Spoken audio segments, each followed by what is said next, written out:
Hello and welcome to Exhistoria Scientia's Cinematheque, our commentary track for the Young Indiana Jones Adventures episode, My First Adventure.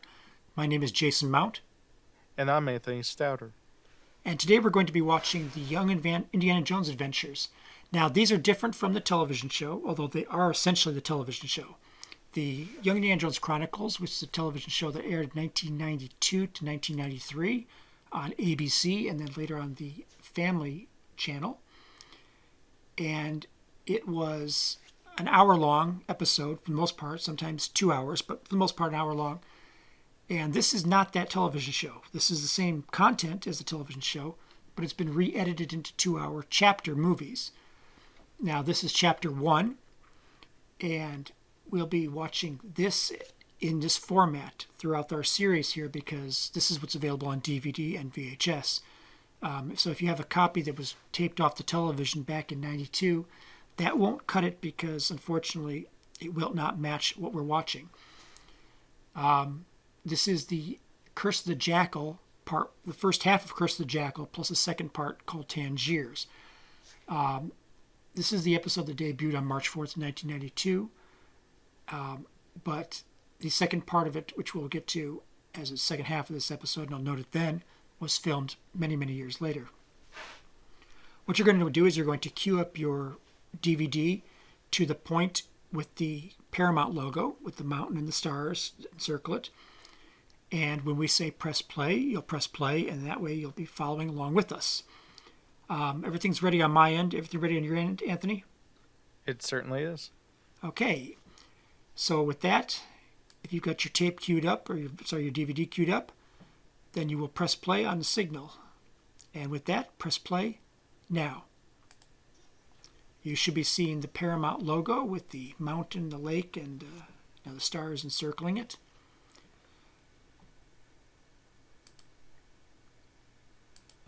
As I said, this episode is the pilot episode, part of the pilot episode, The Curse of the Jackal, that aired in 1992. The television series was all the episodes were bookended by actor George Hall playing a 92-year-old Indiana Jones. The DVD release removes that and replaces it with, in this case, with narration by Corey Carrier, who plays the young Indiana Jones at age 9. You're suggesting that George Lucas edited something for video release? He would never do that. George Lucas doesn't believe in changing anything after the fact. It's written in stone after he makes it.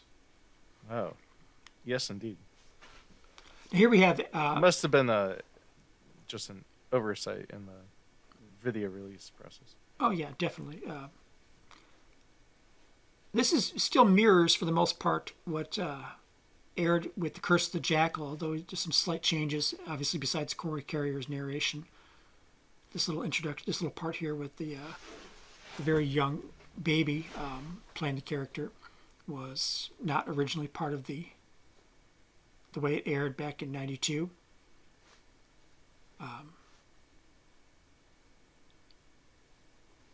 This starts to pick up where it actually aired originally. Only, of course, without George Hall's narration. In the original airing of this, The Curse of the Jackal, George Hall's Indy is in a museum, and some kids leave their class tour of the museum, and he runs into them, and they complain about how the museum's boring. He's like, some of the greatest adventures of my life are in this museum, and he proceeds to tell them the story of the jackal, and that's what will follow. But he sets it up with a little bit of his background, and that's what we're seeing right here is the background that aired with that episode. Of course, the Indiana the dog was named after George Lucas's dog. And the series follows the boy, not the dog. Yeah.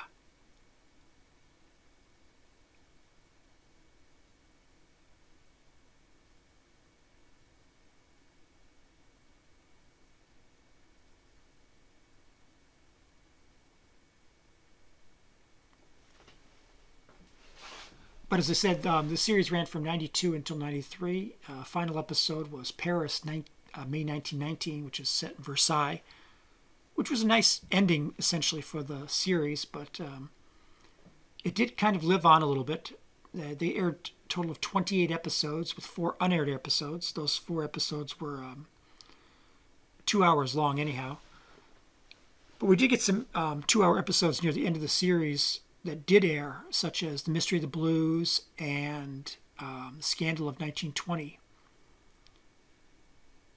In 1996, it returned to the Family Channel, and they aired those 4 extra episodes, which were Hollywood Follies, Treasure of the Peacock's Eye, Attack of the Hawkmen, and Travels with Father. Travels with Father, which was the last that aired on Family Channel, is actually the only unaired episode featuring Corey Carrier as the young Indiana Jones.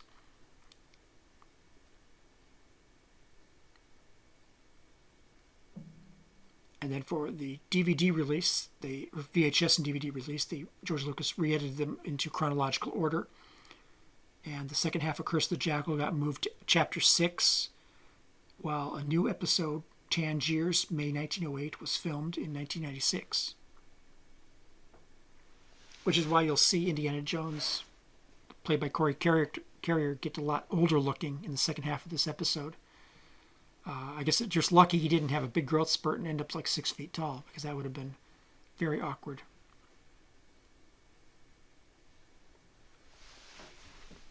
Now, I saw this when it aired my senior year in high school.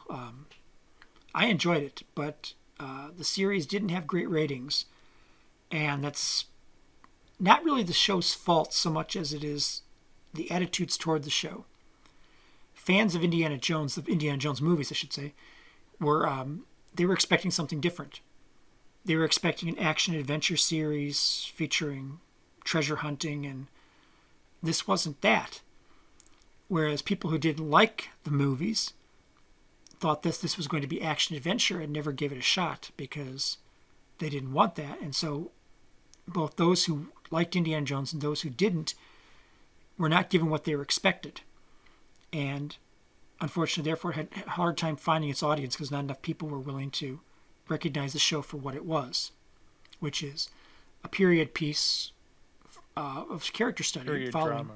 Yeah, drama following the characters and introducing historical elements and following the plentiful stories of actual history that occurred in the early 20th century. It's an exploration of the early 20th century is what it is, the first 2 decades.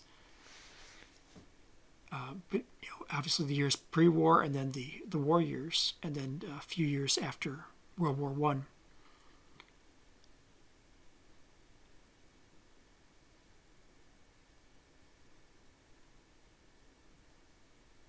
ABC eventually did cancel the show, and that primarily was due to the fact that the ratings were not what they were hoping, and it was expensive to produce because a lot of this is filmed on location. I mean, this is filmed all over the world, and it was a very, very expensive show to make. This would have been a perfect show for streaming channels in the last decade, or maybe cable television in the late 90s, early aughts. But yeah, it kind of missed its time It was ahead of its time. Programming by about 5 to 10 years. Yeah, it was ahead of its time, easily. Yeah.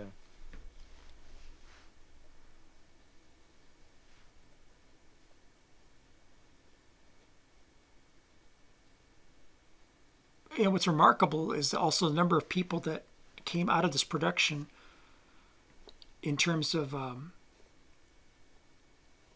what they would go on to do.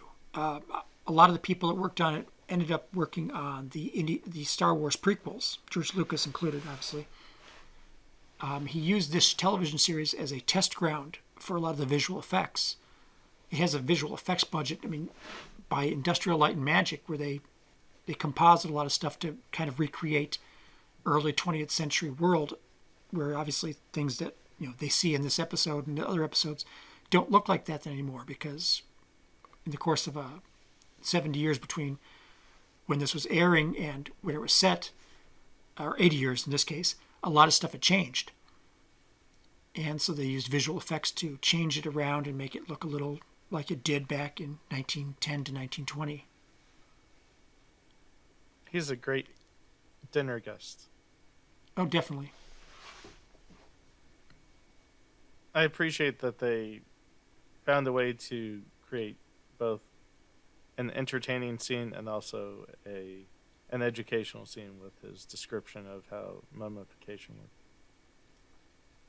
I also appreciate that the thought of eating his dinner is what sent him out of the room.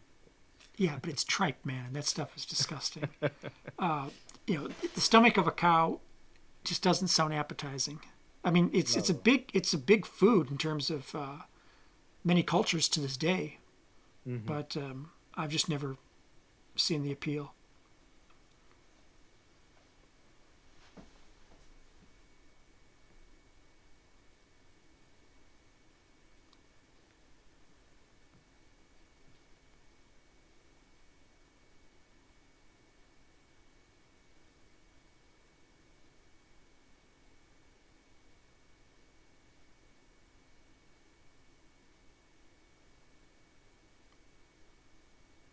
Yeah, nowadays location shooting in Europe isn't as, and in this case, Northern Africa, is not as much out of the realm of the normal as it was in 1990s, early 1990s. He was bringing a theatrical budget to a television show. Well, not just a theatrical budget, but also Yeah, production value. production values. Yeah, You know, huge crowds, costumes, sets, yeah. The although the, costumes are great. I enjoy those. and location shooting. Those are things that you just don't get on television in 1990s.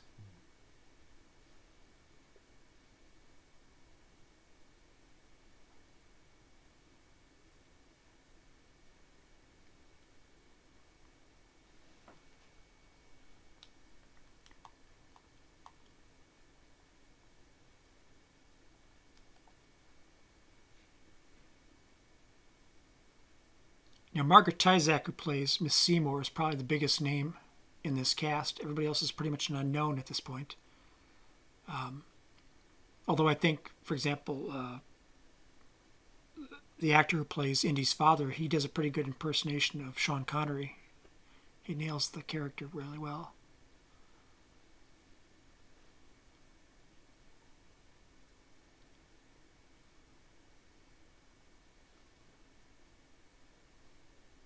And I've mentioned this before, but people who don't appreciate the pyramids is always remarkable to me. I mean, I've had several people tell me they've been there and that they didn't seem as impressive as they expected, and I'm like, you're looking at it from perspective of these were built by 20th century, 21st century technology, and they weren't. They were built, by manpower alone, and that's a very impressive accomplishment when you don't have diesel-powered cranes and huge pieces of equipment and computers to calculate everything.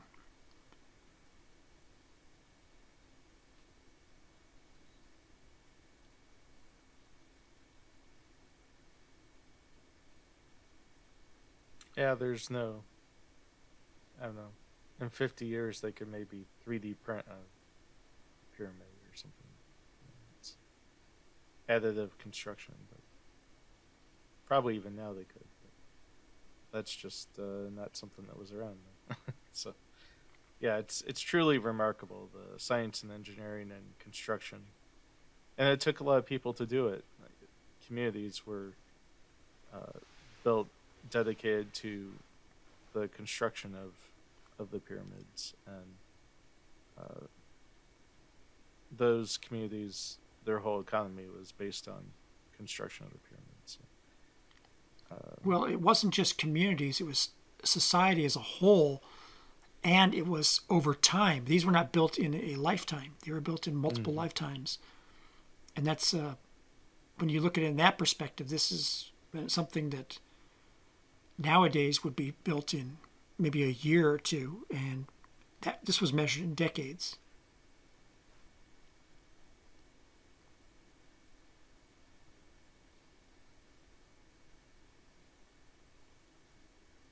I think that goes for pretty much any archaeological site of the past.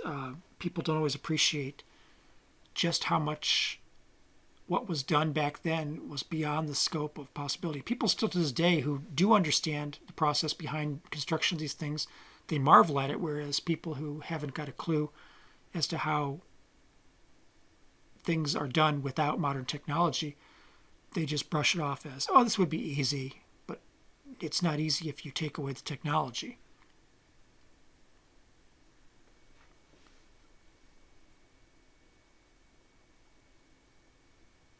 All right, we're about to be introduced to the character of Thomas Edward Lawrence, famously T.E. Lawrence, better known as Lawrence of Arabia. T.E. Lawrence was born in 1888. His father was Sir Thomas Robert Teague Chapman, the 7th Baronet of Kailua Castle in County Westmeath, Ireland. His mother was actually an illegitimate child, and she and her husband, the baronet, lived under the name of Lawrence. As opposed, they ran away and lived under the name Lawrence.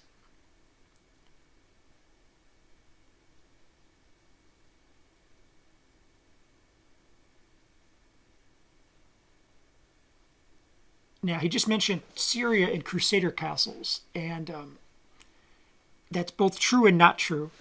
T.E. Lawrence in 1907 began studying history at the Jesus College in Oxford, and he was looking at Crusader castles as his thesis.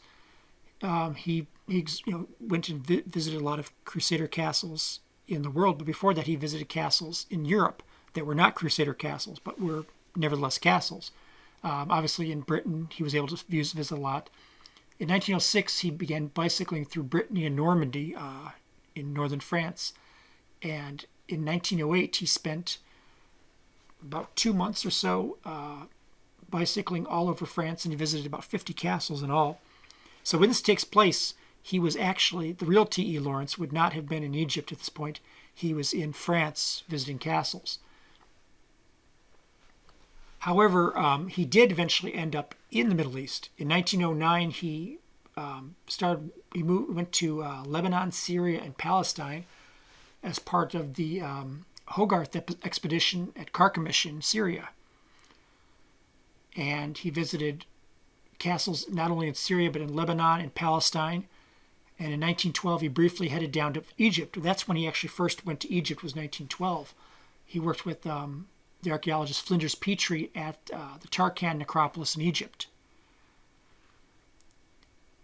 But he did all his research on castles. In 1910, he presented his thesis, which was called The Influence of the Crusades on Western Military Architecture to the End of the 12th Century. This was published in 1936 as Crusader Castles Volume 1 Thesis, Volume 2 Letters. But he was, in fact, at this time doing research on castles, Crusader castles. It's just that he wasn't in Egypt in 1908 when this episode is set.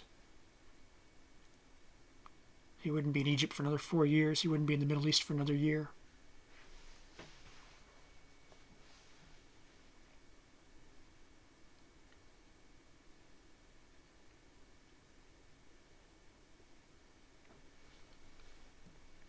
Now, Lawrence himself, obviously, is famously known as Lawrence of Arabia because of all of his exploits, especially during the war. As I said, in 1912, he worked in Egypt under Flinders Petrie, and in 1914, he was working for British intelligence in Palestine, doing archaeological surveys. It was basically a front for British intelligence. He didn't actually join the war effort when the war broke out later that year until October. And then he was stationed at the Arab Bureau as a translator and cartographer, coincidentally under Hogarth, the man who led the expedition in Syria, the archaeological expedition that he was part of. Of course, most of his exploits that are famous are his dealings with the Arabs. From 1916 onward,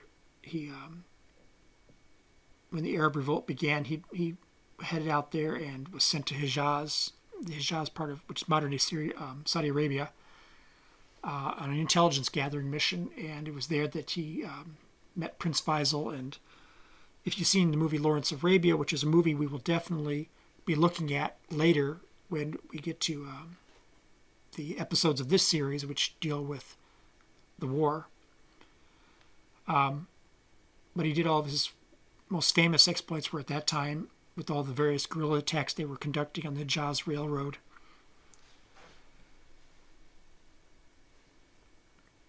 Now, he mentions Howard Carter in a dig. Howard Carter was in Egypt at this time, but he was not conducting a dig at in the Valley of the Kings. Howard Carter was considerably older. He was born in 1874. Like Lawrence, he did work under Flinders Petrie, but that was at Amarna in 1892. In 1894 to 1899, he worked with Neville at Hatshepsut's tomb, temple at Dila Benari, which is not the Valley of the Kings, but it's somewhat nearby. In 1899, he was appointed Inspector of Monuments for Upper Egypt for the Egyptian Antiquities Service, and in 1907 he began excavating tombs at Deir el-Bahri, which is in fact the necropolis on the west side of the river from Thebes. That's when he was working with Lord Carnarvon, and he would continue to work with him. But at this point, he wasn't working in the Valley of the Kings. Excavations in the Valley of the Kings were actually being carried out from 1902 to 1912 by the American archaeologist Theodore Davis. And Davis also worked with Edward Ayrton, E. Harold Jones, and Harry Burton, different people he was working with over various time. Ayrton from 1905 to 1908, Jones from 1908 to 1911, and finally Burton from 1912 to 1914. In 1907, they thought they discovered Tutankhamun's tomb. It turned out not to be Tutankhamun's tomb. It was actually the tomb of Horemheb, a later 18th dynasty pharaoh. Davis, however, believed he found Tutankhamun's tomb, and in 1912, he published a book about it, and he said that the Valley of the Kings was empty of any further excavations, which was premature, obviously.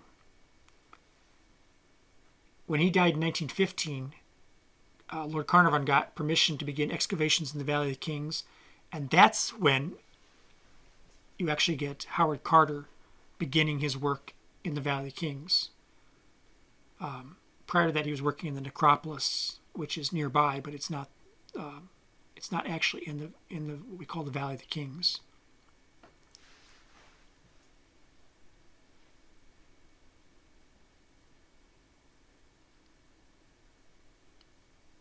That song that they're singing is the same song that the Indiana Jones, his men sing while they're uncovering the Well of the Souls.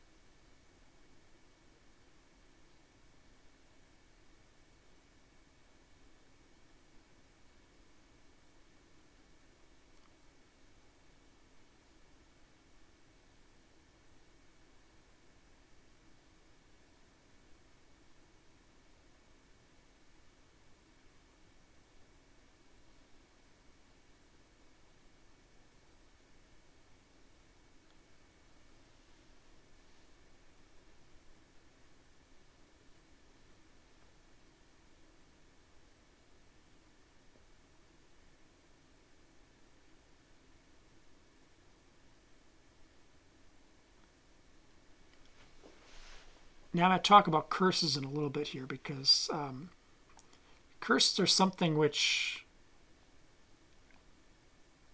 it's very popular to think of mummies and curses and tombs. The reality is much different. Okay, that guy right there, Demetrius, is played by actor Vic Tablian. He was in Raiders of the Lost Ark. He played two characters in Raiders of the Lost Ark. He played Barranca, who was the guy who was with Indiana Jones at the beginning of the episode of the movie. He's the one that pulls the gun on him, and Indy turns around and hits him with the whip and disarms him. And he ends up, being killed by the Jovitos Indians when they put a bunch of poisoned arrows in his back, poison darts. And then he also played Monkey Man, and Monkey Man's the guy who has working with the Nazis in Cairo with the little monkey. The actor himself is actually Armenian by descent, and he was born in Jerusalem. His parents actually were survivors of the Armenian massacre, which we might... I don't know if we're actually probably going to touch on that at any point, but...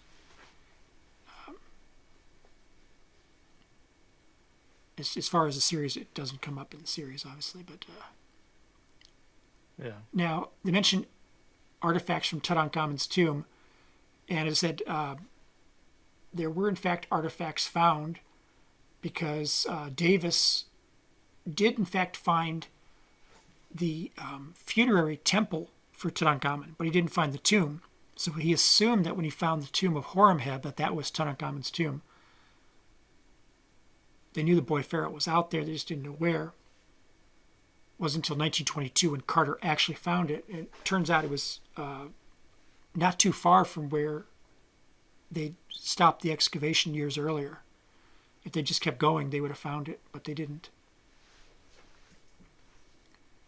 Now, this is supposed to be the tomb of Ka. There is, in fact, a tomb of Ka at the necropolis in Thebes, but it was not discovered by Howard Carter, and nor was it discovered in 1908. There was a tomb of Ka discovered by Ernesto Schiaparelli in 1906, an Italian archaeologist.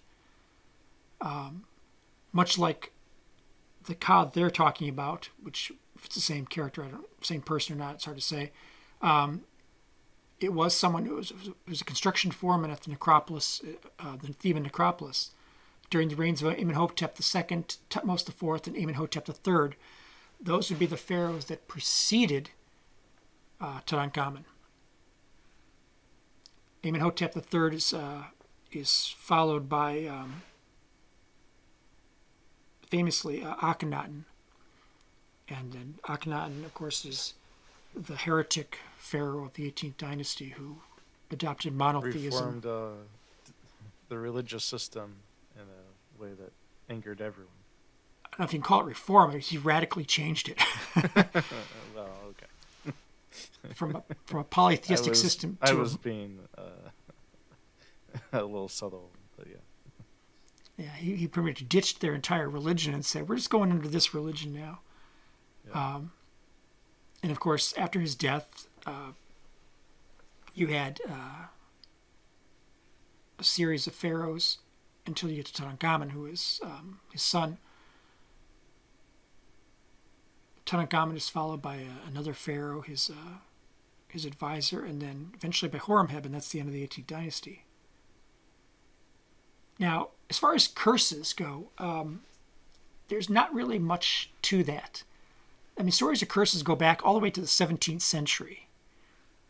But the reality is much different because we don't really know, they didn't really know back then that there were curses.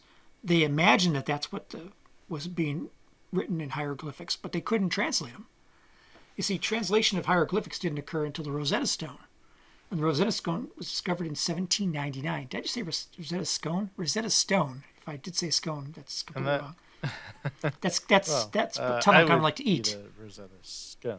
But... Yes, the Rosetta Stone was discovered in 1799, and the translation. And that was during the Napoleonic Wars. Yeah. Napoleonic Wars. That's what I was trying to think of. It wasn't translated. The Greek was translated in 1803, and the Demotic and hieroglyphic were translated later.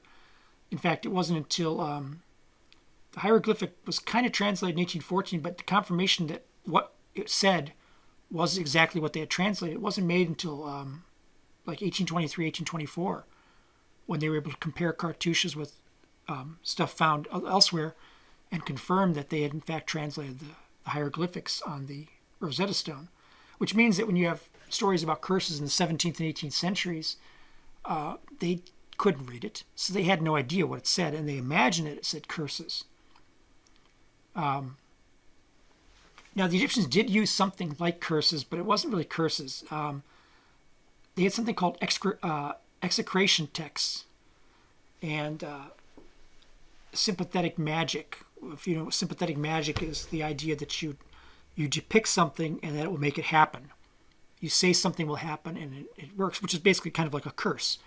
They would use statues which were bound and then inscribed with the names of their enemies and then smashed, implying that the enemy whose name was inscribed on that statue was going to meet a bad end.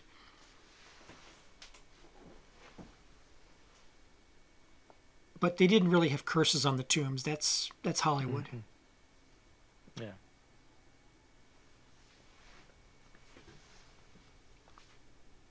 Now, the opening of Tutankhamun's tomb itself took place in 1922. November 26th was actually when the tomb was opened.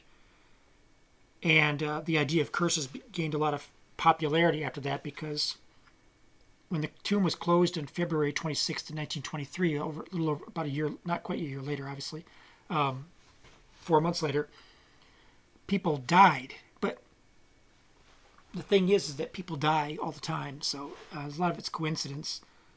But Lord Carnarvon himself actually did, in fact, die. He received a mosquito bite, and he was shaving, and he cut it open, and it got infected, and he died from sepsis on April 5th of 23. So not even about a month and a half after they closed the tomb, he dies. But, that kind of fed people's belief that maybe there's some sort of curse, but it's nonsense. I mean, like most conspiracy type theories and stuff like that, it doesn't hold water when you really look at the facts. So the idea of curses is a Hollywood thing and not really something that genuinely occurred. Unless it's a goat in Chicago, and then it's real, right? Well, that's a completely different story.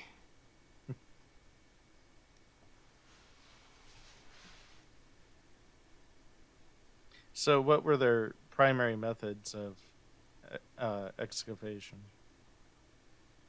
Well, excavation back then is much like excavation today. It's not like construction where technology has changed it. That's not to say technology hasn't changed archaeology, because it has.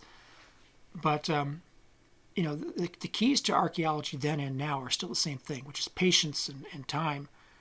They were a little impatient back then, so you could say that they definitely didn't take quite as many measures as we do today. But, it's about excavating slowly and cataloging everything you find.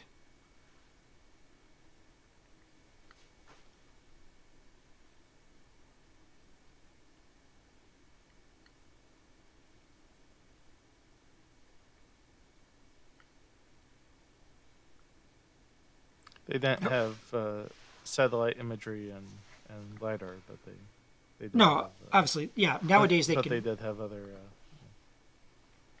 Well, it involves a lot of research, and involves luck, and then it involves hard work. Right. Archaeology is about slowly digging up the past through excavation of layers of soil and marking where everything is found, in the position it's found, what it looks like in situ. And that's not going to change. They're a little more careful sometimes today than they were back then, but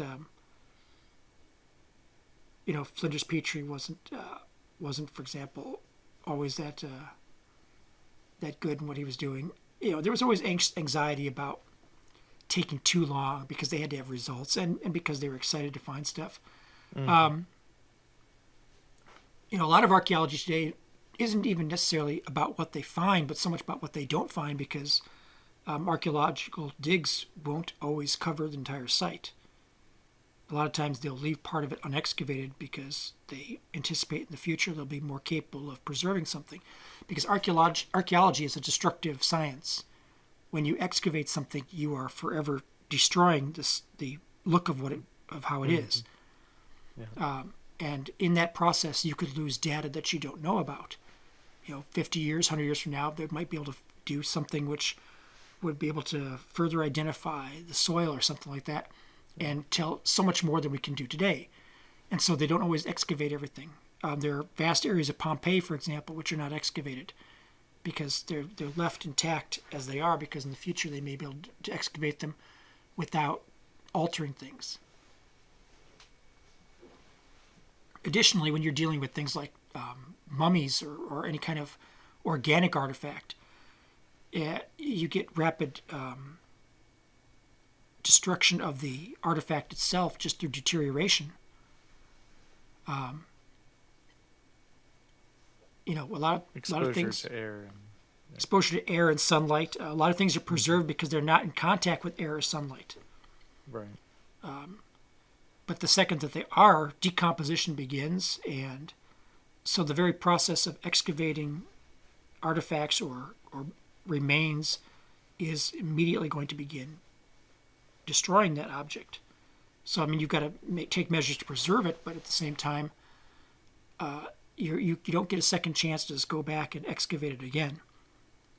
So you've got to be careful, and at the same time, sometimes you can't even do it. You have to say, okay, let's stop right now, because if we go further, we're not going to be able to maintain the integrity of the object or the artifact or the relic or whatever it may be. And things like testing, if you're in like carbon dating something, requires a sample to be destroyed in the process.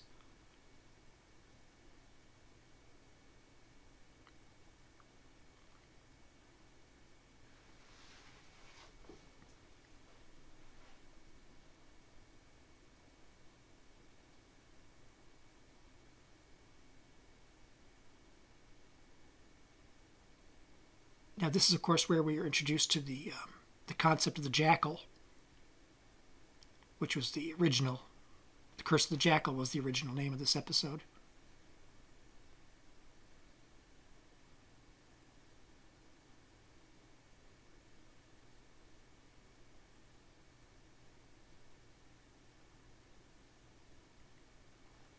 Now, the Tomb of Ka that was discovered at the necropolis is in fact was a foreman, just they're saying here. So I'm assuming that's in many ways supposed to be the same Ka.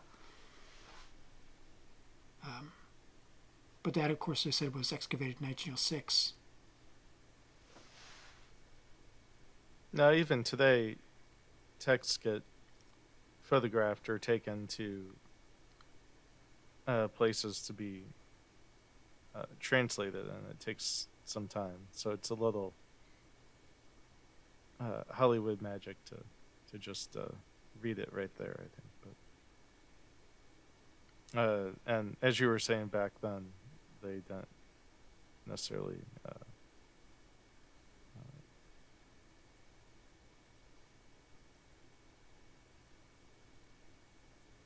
Well, they it's maybe actually wouldn't have done it instantaneously. it's not confirmed, but it's rumored that Howard Carter and his wife may have slipped into Tutankhamun's tomb before they officially entered it. Oh, is that right? Yeah, I mean, whether that happened or not, I don't know. Interesting. They may have gotten in the night before just to look around. Mm-hmm.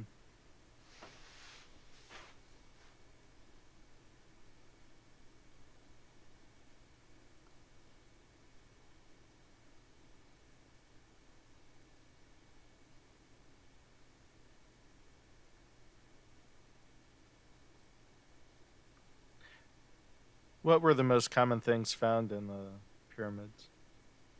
In the pyramids or in the tombs? Because Well, the the tombs, pyramids I are guess I'll say. because the pyramids are there's nothing found in the pyramids. The pyramids are empty. In the tombs you have lots of stuff. I mean, and associated with the tombs, you have everything from all kinds of grave goods, from statues and anything that the person might need in life. For example, Tutankhamun's tomb had sandals, it had furnishings, as well as things which are symbolic and not necessarily, like I said, mentioned sympathetic magic. It's just a wider array of stuff. Anything that the deceased would need to continue living was put in the tombs. Anything you use in life is what they put in there. In fact, they even have excavations of boats, literal chariots. Tutankhamun's tomb had a chariot which was disassembled and placed in his tomb. Well, you gotta get places. Yeah, you got to get around. Yeah. Yep.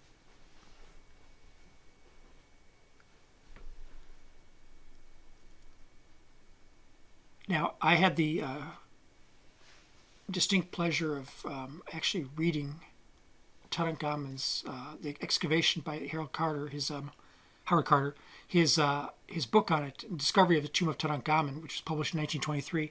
And I've told you this before, but I actually got to read a first edition copy of it when a professor of mine asked me to do some work for him. I was cataloging books he had in his basement because he was a dealer in antique books, and so I was there on a Saturday in late October, and it was pretty cold.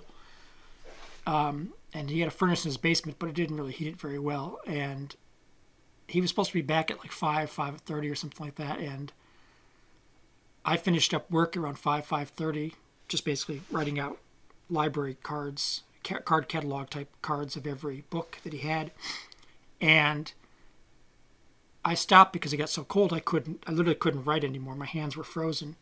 So I bundled myself up in a chair and just picked up a book and started reading it. And I happened to find that one of the books he had was a first edition of Howard Carter's The Discovery of the Tomb of Tutankhamun. So I read a first edition copy of it.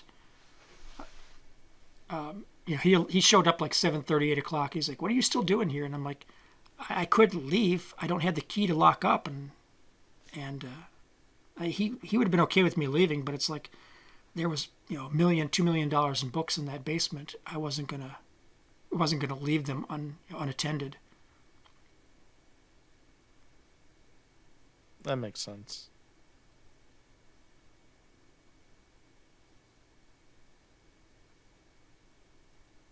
How was the book? It was interesting. I think I would have enjoyed it a lot more if I hadn't been almost freezing, because it was like 40 degrees, 30 something out. I just had a jacket, and the furnace in his basement wasn't designed to heat the basement, so while it created heat, most of it went out into the heating system and not into the basement. Mm-hmm.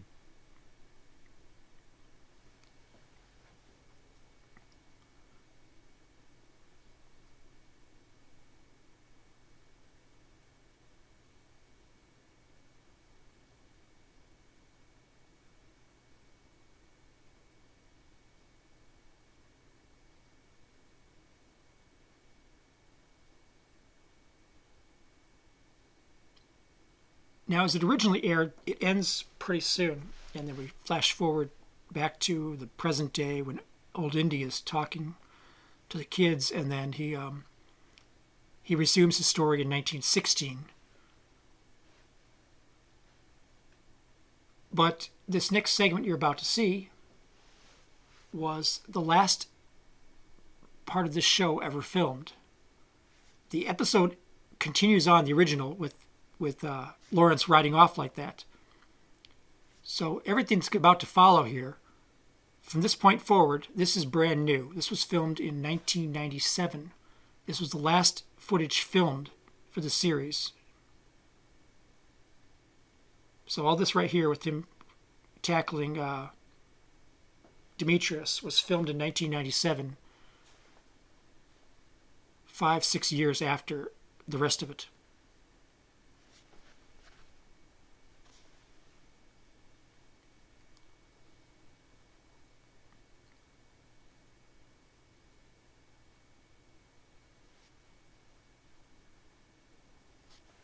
Now we move on to the section. This is, as you can see, Indy suddenly looks older.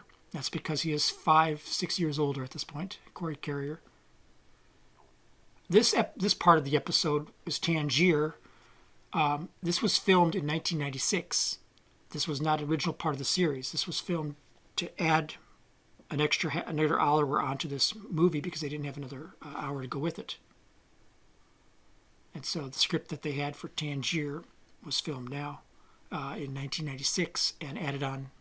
So this part from here on out did not air with the original show, nor would it have for that matter unless of course they had chosen to produce it, but they never actually got to that point.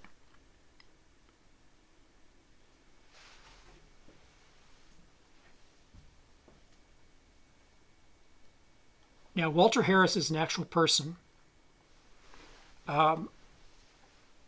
He was actually from a wealthy family.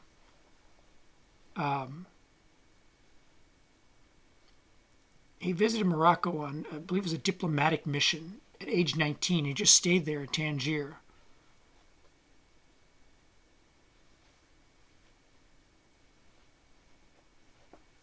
But he was a correspondent for the London Times, which technically speaking is just the Times. We call it the London Times because there's so many other newspapers that are called the Times as well. But he was a correspondent with them.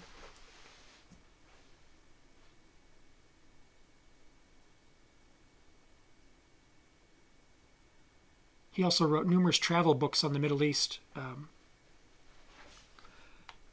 See, I do have a list of them here.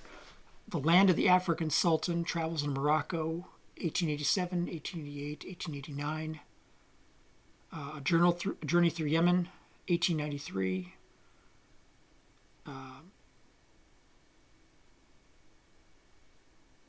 And several others. I don't really need to read through his entire bibliography. Tangier is one of the major port cities of Morocco. Yeah.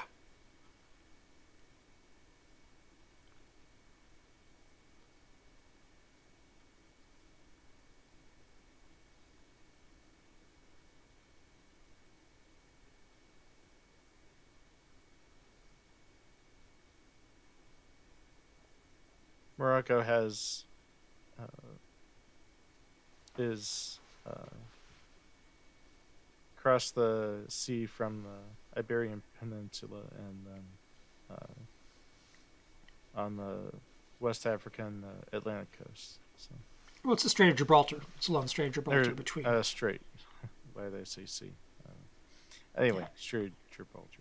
Yeah, it's on the northern tip of Morocco across the. Northwest. Yeah. So it has it had both a history of interactions with Europe and also It's a fairly cosmopolitan city because of its contact with both Europeans and African. Yeah. Now here they're visiting a woman named the Sharifa. Now Sharifa is a title. Her name is actually Emily Keane, and she was a real person. She was born in 1849. Her father was the governor of the Surrey County Prison in the UK, and her mother was actually a descendant of the Archbishop of Canterbury. At age 21 in 1872, she went to Morocco as a governess for a woman named Ellen Varley. Varley had run off with a Greek-American millionaire by the name of Perdicaris or something like that. And their villa of this guy, this millionaire, was located near the Sharif, the home of the Sharif in Tangier. And that's how she met him, and they married. He was Sharif, I'm going to butcher this name because you know me and names, Sharif Haj Abed Ben Absadah. I think that's how it's pronounced. I'm not sure on that. He was the Sharif of Wazan. Wazan is the northern region of Morocco, from Tangier all the way down to the town of Wazan. It's about maybe the northern fifth of the country. He was actually very much interested in westernizing Morocco. The marriage between him and Emily Keane was both. It was opposed by both her parents and his family, as well as general population didn't like the idea of it. It's considered to be the first interracial marriage of a British person and a Moroccan person, of any note, at least.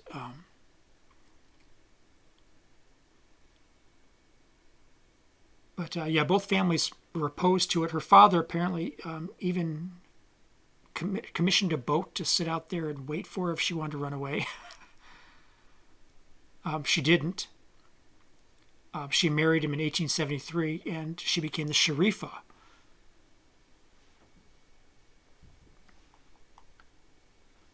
The title Sharif, for those who don't know, is actually, it indicates that someone is a descendant of Muhammad. Specifically descended from Muhammad's daughter Fatima and her husband Ali, who was Muhammad's cousin. They had two sons, Hassan and Hussein, and those who are descendants of Hassan are referred to as Sharif, while those who are descendants of Hussein are referred to as Sayyid. And you'll hear the term Sayyid used a lot of times as a sign of respect, almost like you say sir, because sir, of course, is an indication of a knighthood in like, say, English society. So sometimes you hear the term Sayyid used for someone as a sign of respect, but it is the actual official term. She married the Sharif in 1873, but he had an affair, and she divorced him. He died in 1891, but they remained friends, so much so that when he died, apparently she was at his side. She was at his bedside when he died. So she stayed on good terms with him, and she was the Sharifa, known as that for the rest of her life.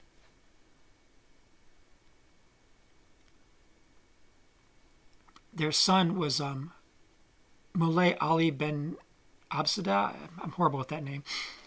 He became Sharif after her husband died.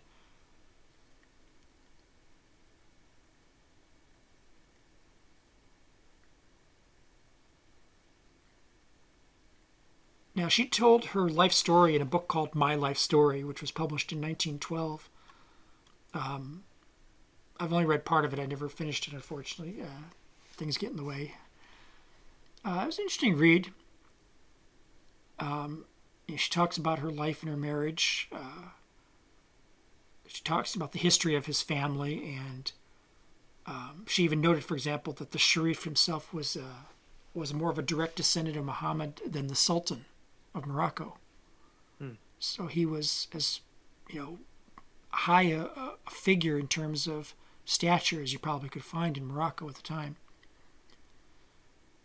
She wrote about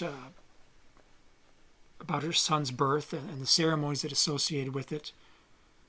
But she also wrote about travels in Morocco, the various places she visited when they would go on diplomatic missions.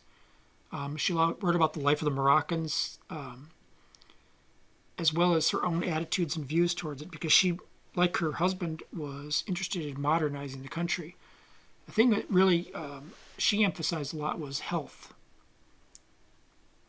The health of the people, and things like hygiene, bathing, and there's actually a story in there about an old woman who saw her bathing her son and went off running because she thought the kid was being drowned. She wasn't familiar with what they were doing to the child.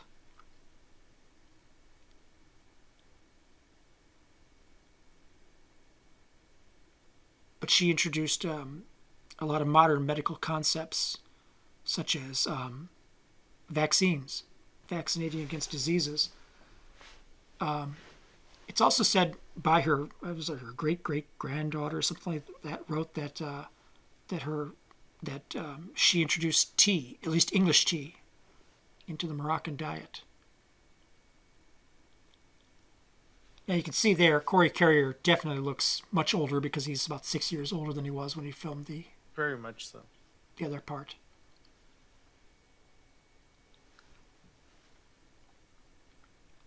The Sharif also wrote about the history of Wazan itself and the people that live there. She described the Rif, which are the Berbers who live in the mountains outside of called civilization, I guess you could say. She wrote about her daughter, her stepdaughter, who was she was referred to as Lala, Heba. So she talked about her marriage, and her death because she actually died before the Sharifa. And so she detailed stuff like the burial ceremonies, the funeral ceremonies that they practiced. And of course, she talked about her own life and then the death of the Sharif. But it's an interesting account from a European perspective, but also from someone who's acclimated very much into the society. She was straddling two different worlds, both the European aspect and the Moroccan side. And it's an interesting account of that period and the details. She died in Tangiers in 44 at age 92, so she had a long life. Now here we have the character of Walter Harris, who is, again, I said, a real person. He was a correspondent for the London Times. He came to Tangier when he was 19 years old, and he was able to kind of blend in with society pretty well because he looked Moroccan. So he was oftentimes accepted because they believed he was Moroccan. And he took full advantage of that, which we'll see here in this show will actually detail a little bit about that. Because he would change his physical appearance to make himself look more Moroccan and then go out amongst the people in order to get information. Because they thought he was Moroccan, and therefore they opened up into him, which was useful because while he wrote travel books and he wrote correspondence for the London Times, he also had a lot of dealings with the government.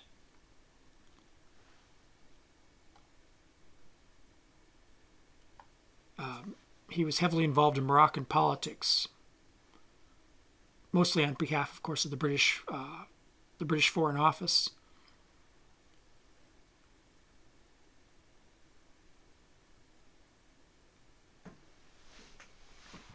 Probably should talk a little bit about the situation in Morocco. Morocco is, it fell under Muslim control in the mid 7th, early 8th centuries. So it's been a Muslim nation for a long time.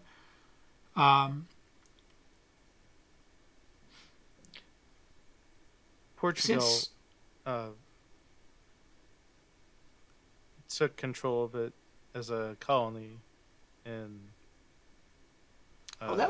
That's actually the fairly later because that was in the, I think, 16th century. Well, in 16. But however, in the Sharifs of Morocco, the Sharif of Wazan, and the Sultan and all that, those positions still existed, even under foreign influence. In 1631, the Sharif of the family is known as the Alawi dynasty.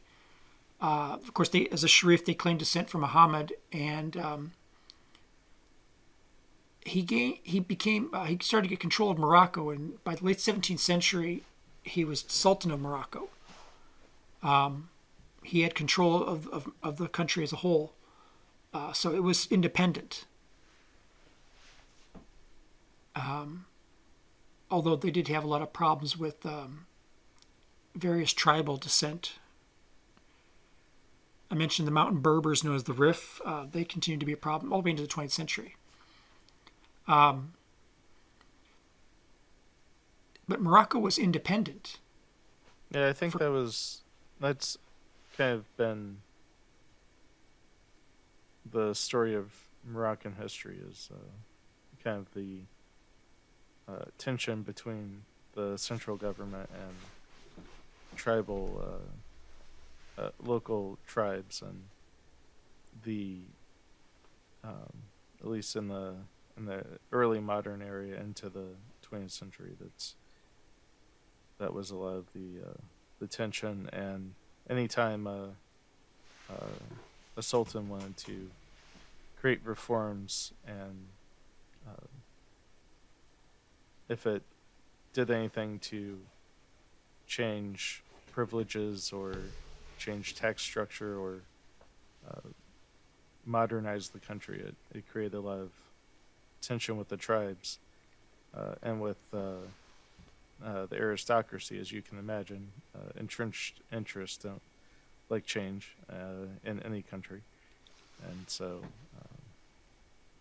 there was always a lot of resistance to the central government. Yeah, but nevertheless, Morocco was independent and Right. functioning From on its own. 1684 into through 1912, Yeah. Um, and you know, before Portugal took control in the 15th, 16th century. Morocco, was the first country to recognize the United States as a sovereign nation. Yeah. It was also the Consulate. first consulate was placed in Tangier under the authority of George, not under authority, but I'm sorry, by order of George Washington, and the U.S. legation building there was the first U.S. property on foreign soil. So Morocco was, when the United States is founded, Morocco is already an independent country and openly engaged with international diplomacy, which obviously aligning with the former British colony when other countries have, desire to possess your territory is a good way to make alliances that might stem that off. Right. In 1908, which is when this takes place, you have, they mentioned the Sultan beheading somebody. We saw Harris there, disguising himself as an Arab to go out into population, which I said he did that. So that's accurate that they're portraying that here. The talk about the Sultan beheading somebody, it's not too far off either. The Sultan's name, and I'm probably going to butcher this as well, was Abdel Hafid. He reigned from 1908 to 1912. He had succeeded his brother, Abdelaziz, and who had His been brother deposed. was a weak leader who did not who did not carry on reforms from previous sultans, and also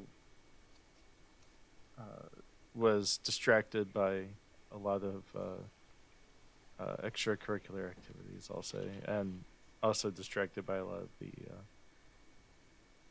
gadgets and technology coming out of Europe, and less focused on administration of the state. It also, the Moroccan government had developed an increasing budget deficit each year, and took out more and more loans from Europe to fund its budget, and it created a financial crisis for the state that, as I alluded to earlier, every time the government would try to impose new taxes to fund the government, it led to revolts and rebellions in various parts, especially northern and southern tribes. Yeah. So, and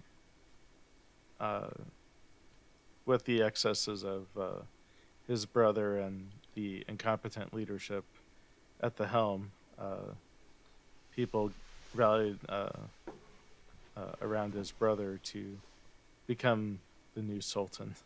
Well, let's be clear. It wasn't the people. It was a lot of the. I guess you could say a revolution in favor of competent leadership and maintaining the status quo, which he wasn't really able to maintain the status quo because he the same problems that previous sultans had before them were at his feet once he became sultan. It just became he couldn't rally the people who supported him. Kind of disappeared once he became sultan and tried to right the ship, as you could say. Well, the thing is, Abdelaziz had, as you said, incurred a lot of debts and Yeah. was fascinated with stronger ties to foreign countries. Mm-hmm. The people that opposed him were not the people in general. It was the other nobility, Right. the higher ups who didn't like that, because obviously they're the people who have And wealth, they and didn't that like means the the yeah. taxation is going to come back to them. And there was other issues like there was a famine, there was debasing of currency happening, and the debasing of currency had a profound effect. And a capital tax, he tried to use a capital tax to to fund the government, and that was extraordinarily unpopular.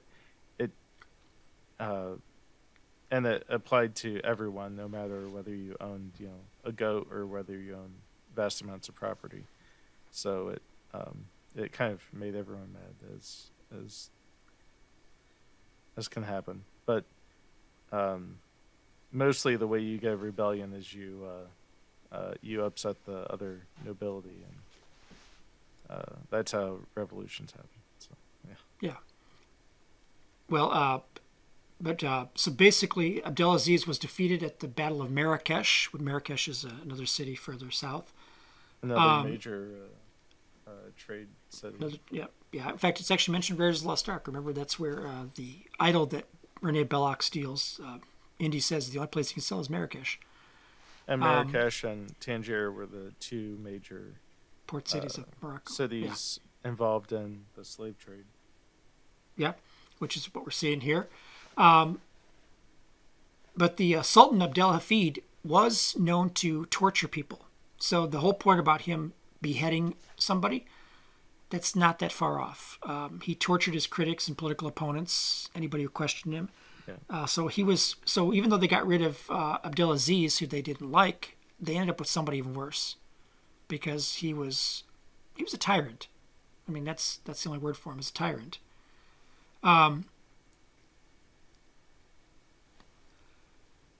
You mentioned European influence, and European influence would continue right through Morocco's history. In 1844, they fought the French-Moroccan War against France, obviously.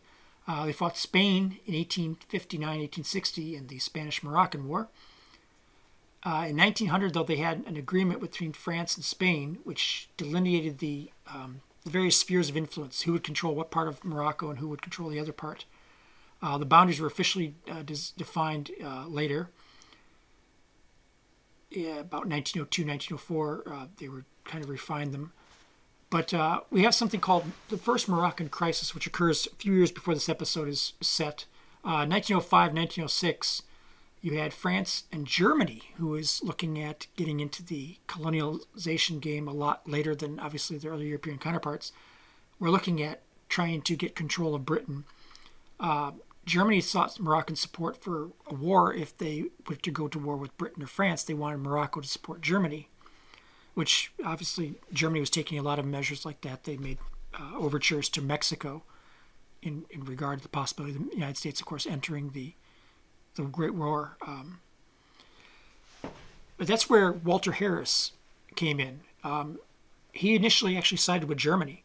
He thought Germany would be a good ally for the Moroccans.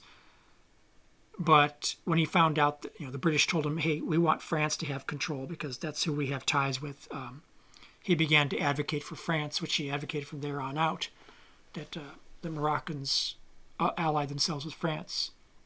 Well, the 1904 treaty between England and France kind of spelled out that uh, Britain would cede its informal uh, kind of role as a protector of Morocco, and not interfere with France's interests in the country. In fact, France was rather aggressive in extending large loans and guaranteeing those loans with control over various customs duties, which the customs is how Morocco had funded its central government for many, many years, historically, in fact. So France was then receiving a large portion of the central government's income to back the loan. Eventually, during the Protectorate after 1912, it kind of transitioned to the Protectorate, but leading up to the Protectorate, France The French was Protectorate, yeah. what's that? The French Protectorate. 1912 Treaty of Fez established Right. the French Protectorate and the Spanish Protectorate, which was actually Yeah. Tangier would be almost in the Spanish Protectorate because it's the little northern fringe of Morocco was under Spanish control. Tangier, however, was isolated from that, and that's where the Sultan was actually banished to. He was exiled to Tangier in 1912.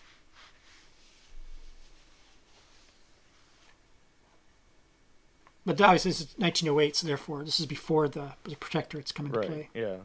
Yeah. This is the beginning of the new Sultan's short reign before France France and Spain took, divvied up the colony. control. Yeah. They kind of Yeah, stopped pretending that they were that Morocco had autonomy at that point.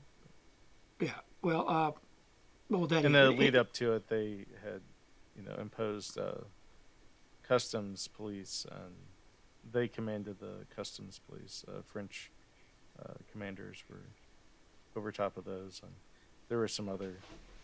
They created a national bank and provided oversight for the national bank, so there was a lot of international control over Morocco in these last few years.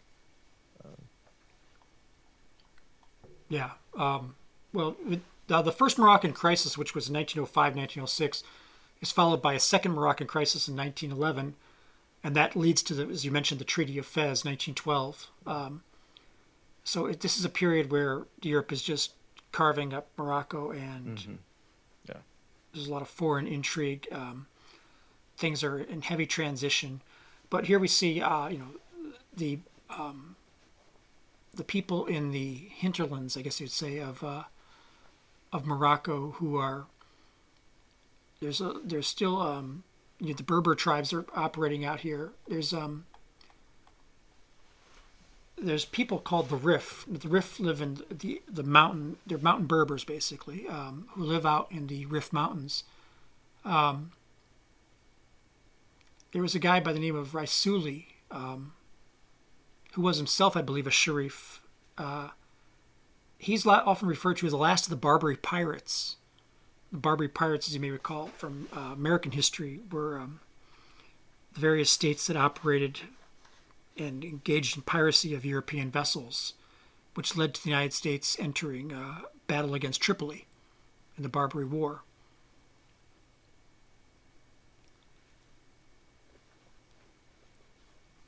But so there was problems with these groups operating in the mountain regions, who also, of course, continued to be a problem for the French and Spanish. Yeah. Some things never change.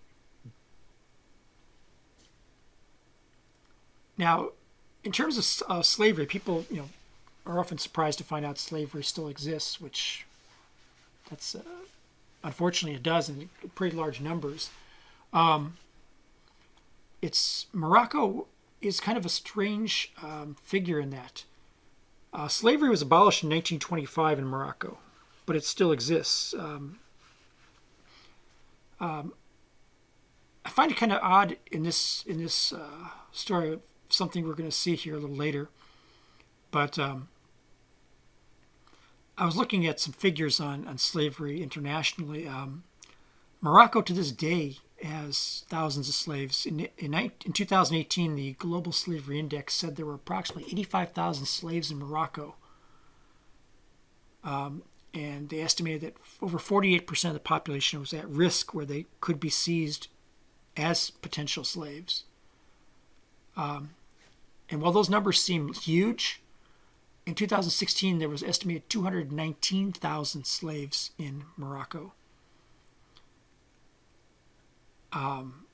Morocco took measures to try to rein in slavery, and that might account for why they have more than half the slaves. The figure goes down by more than half. Surprisingly enough, Morocco is one of the countries that's least plagued by slavery in Africa.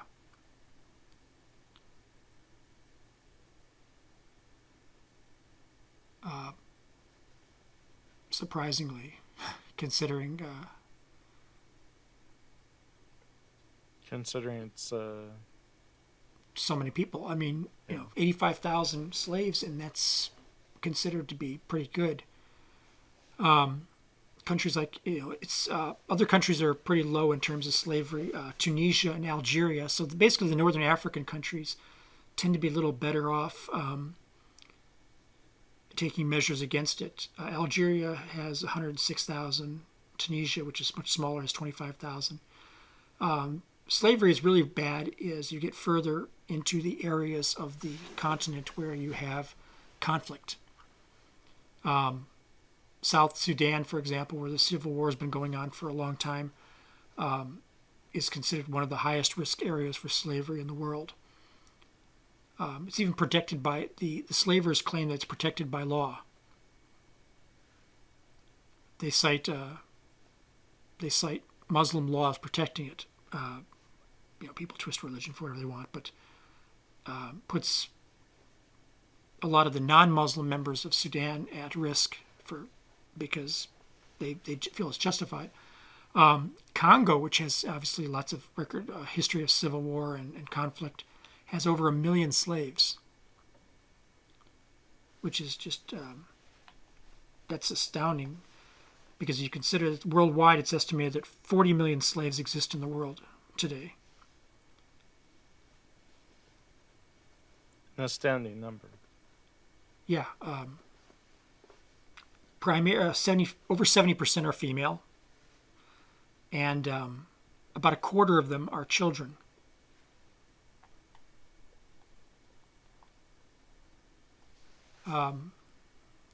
We mentioned the pyramids. Pyramids, of course, were built with slavery, but there's a difference in slavery from ancient times, modern times, and the U.S. concept of slavery as well. U.S. slavery was heavily based on racism and the idea of racial attitudes being that some people are inferior and some people are superior.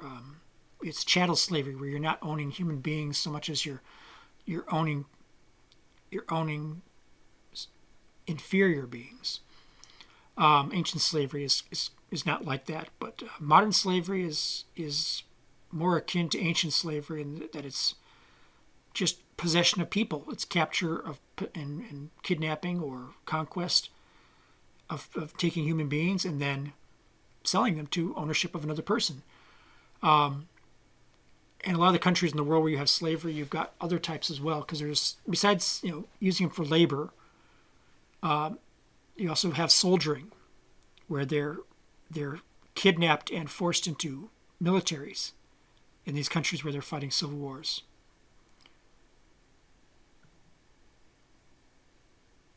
It's a very common occurrence in parts of Africa, sub-Saharan Africa, where they've got civil wars going on. They'll kidnap people and force them to join the military.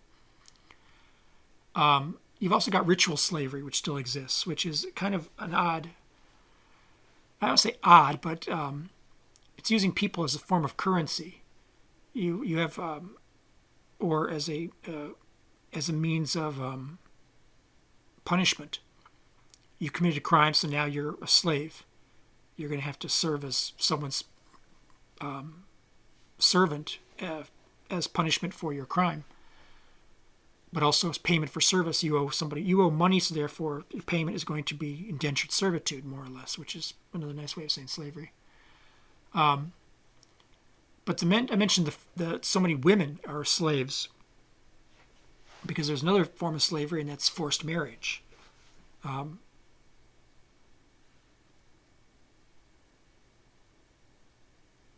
And you've got forced marriage in many parts of the world where where you have you mentioned 25% are children. You have young girls being forced to marry an older man with no consent on their part. Right. And then of course you got sex slaves, which sex trafficking is something that still makes the headlines even in this country today. And then finally you have something called religious slavery, where you have what are called shrine slaves. And shrine slaves are owned by whatever the shrine temple may be. They serve as labor, maintaining it, and sometimes as sex slaves for the very priests who operate the temple, or the shrine, or the whatever it may be. It's not as simple. Slavery is so much more diverse in terms of its application than it was in, say, antebellum South, where you're just working in a cotton field.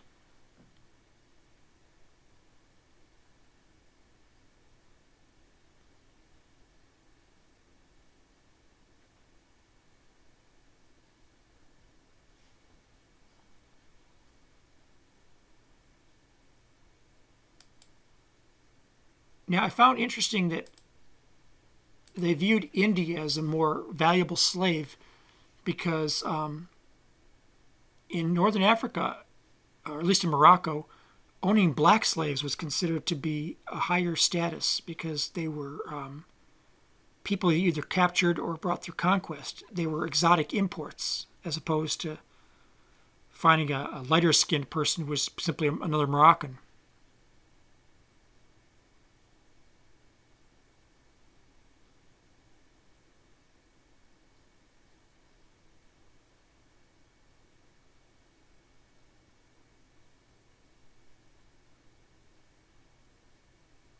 Yeah, that was true for the trans-Saharan slave trade.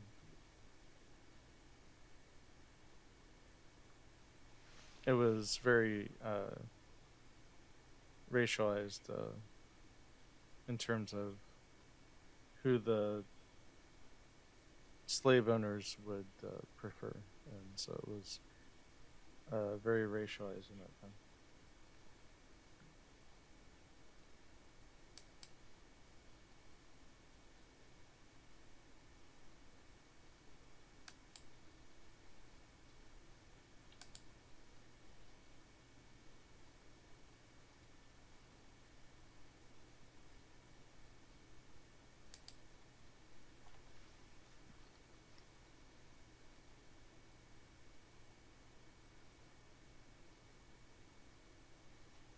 About 500,000 slaves were traded during the 17th, from the 17th to the 18th century.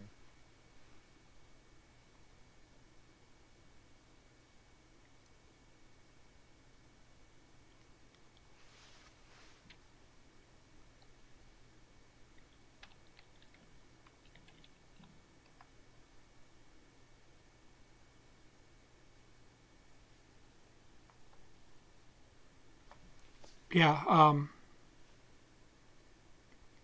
it's amazing.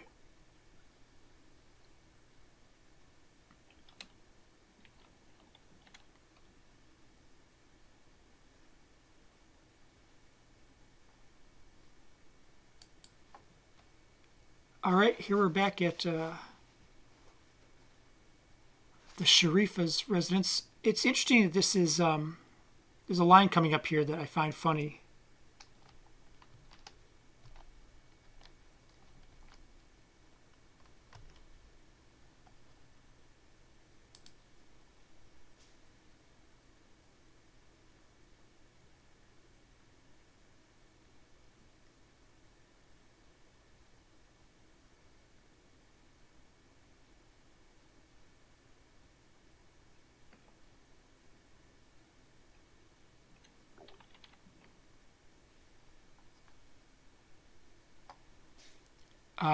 So here we are back with the Sharifa.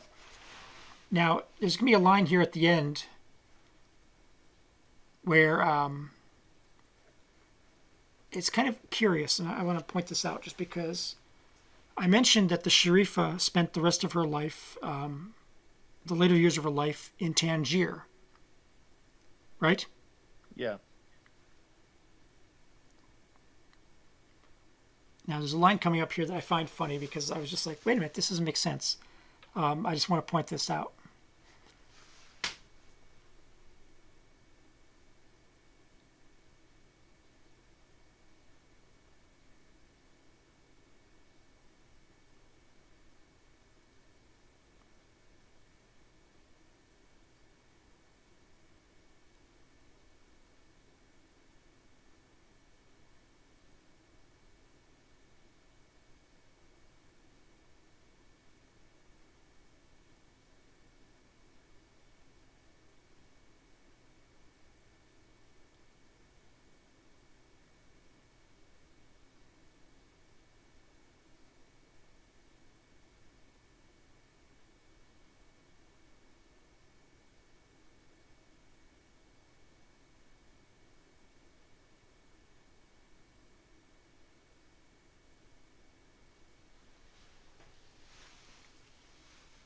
Now, the line about seeing the ocean.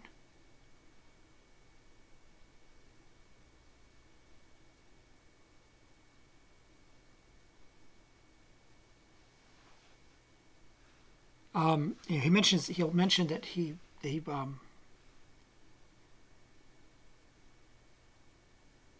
hopes maybe he'll see the ocean someday, which I find odd because the Sharifa lived in Tangier. Tangier is on the ocean. On the ocean, indeed. Her residence overlooked the ocean, Yeah.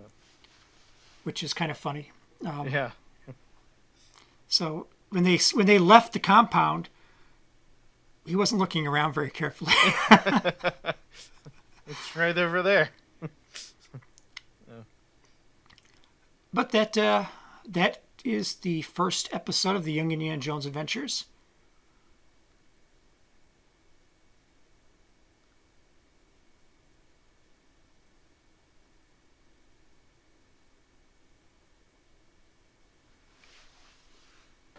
Thank you, Anthony, for joining me here today for this commentary track. It's been a pleasure. Thank you. It's always good to have a nice historical conversation while we watch a movie. Hope that everybody who's listening to this commentary track enjoyed it as well and found it informative. And we're going to try to continue to go through this entire series. As you know, in 2023, the next Indiana Jones movie will be out in theaters. And at the end of June, so hopefully before then, we will go through all 22 episodes of this series, as well as the 4 movies that have already been produced, in time for the 5th and final movie.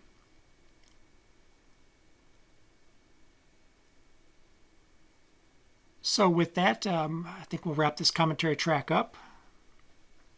Thank you again. Thank you, Anthony. Thank you. And so, thank Until you, next everybody. time. Until next time. All right.